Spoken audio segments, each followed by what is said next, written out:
Hi, today we are going to continue our speech about Ethereum. Uh, Now let's talk about the Ethereum accounts.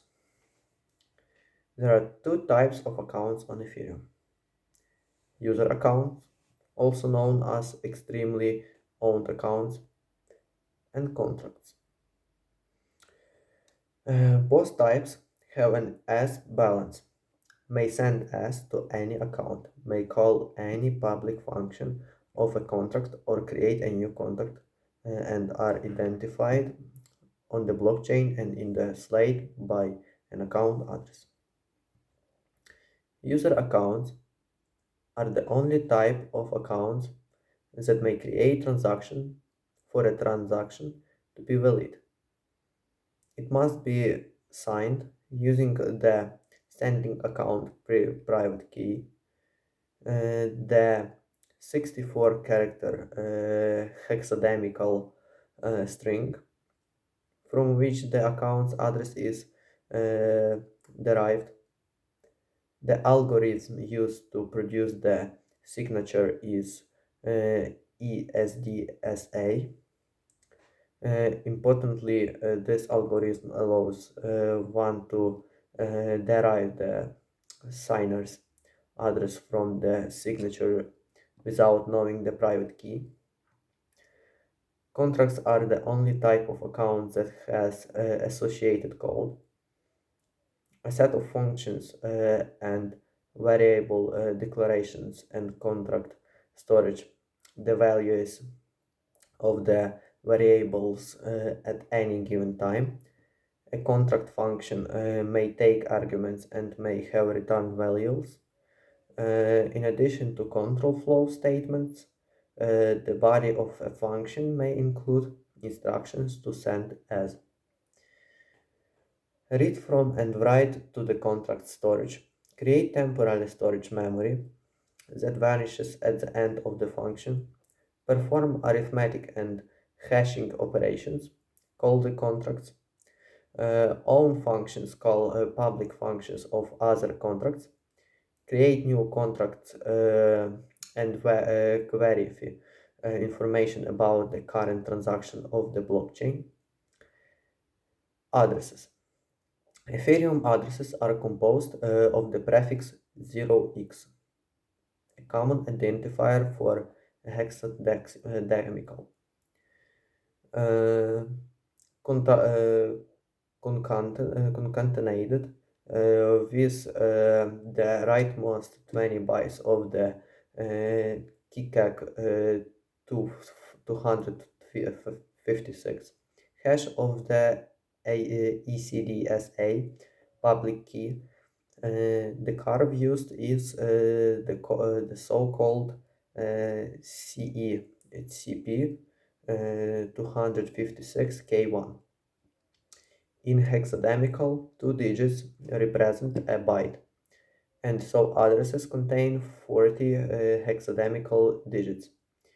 Uh, contract addresses are in the same format, however, they are determined by sender and creation transaction nodes. Virtual machine. The Ethereum virtual machine is the runtime environment for transaction execution in Ethereum. It includes a stack memory gas balance, see below, program counter, and the persistent storage for all accounts, including content code when a transaction calls a contracts function. The arguments in the call are added to the stack, and the EVM translates the contract's bytecode into stack operations. Stack items may be stored in memory or storage, and data from memory storage may be added to the stock. The EVM is isolated from the other files and processed on the node's computer to ensure that for a given pre-transaction slate and transaction, every node produced the same post-transaction slate, thereby enabling network consciousness. The formal definition of the EVM is specified in the Ethereum Yellow Paper.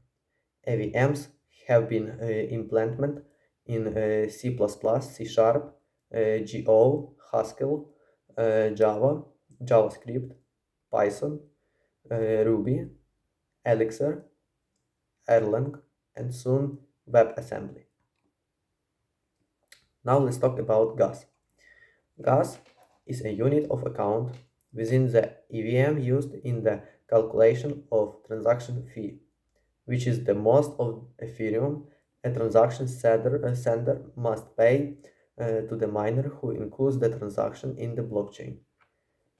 Each type of operation, which may be performed by the EVM, is hardcoded with a certain gas cost, which is intended to be roundly proportional to the amount of resources, computation, and storage.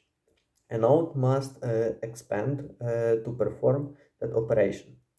When a sender creates a transaction, the sender must specify a gas limit and gas price. The gas limit is the maximum amount of gas the sender is willing to use in the transaction. And the gas price is the amount of Ethereum the sender wishes to pay to the miner per unit of gas used. The higher the gas price, the more incentive a miner has to include the transaction in their block. And thus, the quicker the transaction will be included in the blockchain. The sender buys the full amount of gas upfront at the start of the execution of the transaction and is refunded at the end of any gas not used.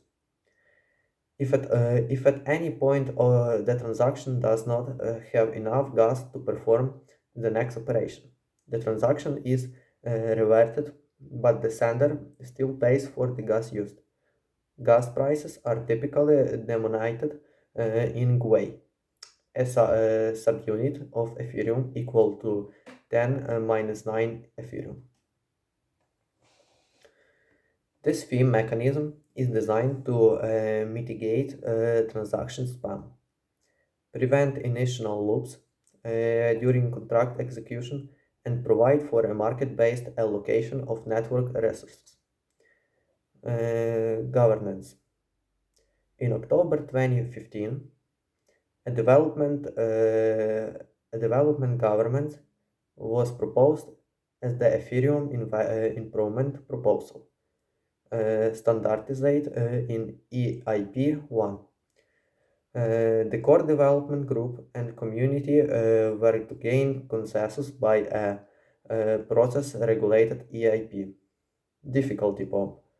The difficulty bomb is an ephemeral protocol feature that causes the difficulty of binding a block to increase exponentially over time after a certain block is reached, with the intended purpose being to incentivize upgrades to protocol and prevent miners from having too much control over upgrades. As the protocol is upgraded, the difficulty bomb is typically pushed farther out in time. The protocol has included a difficulty bomb from the beginning, and the bomb has been pushed back several times. It was originally placed primarily to ensure a successful upgrade. So that's all for now. We will still continue our speech about the Ethereum. So have a nice day. Bye.